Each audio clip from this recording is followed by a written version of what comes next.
الحمد لله رب العالمين والعاقبة للمتقين اما بعد فاعوذ بالله من الشیطان الرجیم بسم اللہ الرحمن الرحیم۔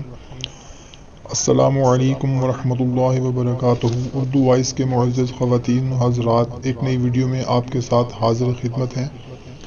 آج کی جو ہماری ویڈیو ہے اس میں میں آپ لوگوں کو ایک ایسا عمل کے بارے میں بتانے لگا ہوں جو کہ بہت ہی مختصر سا عمل ہے، لیکن اس کے بہت زیادہ فائدے ہیں۔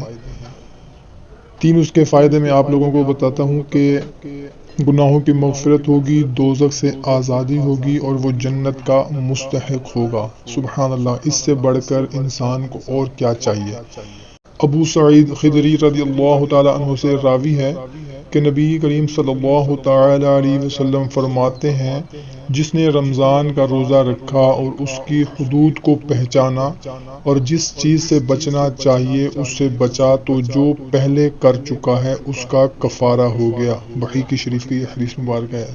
سبحان اللہ۔ تو آج جو عمل میں آپ لوگوں کو بتانے لگا ہوں، اس سے پہلے اگر آپ لوگوں نے ہمارا چینل اردو وائس ابھی تک سبسکرائب نہیں کیا ہوا تو سبسکرائب کر لیں اور گھنٹی کو بھی دبا دیں تاکہ ہماری ہر نئی ویڈیو کا نوٹیفیکیشن آپ کو ملتا رہے۔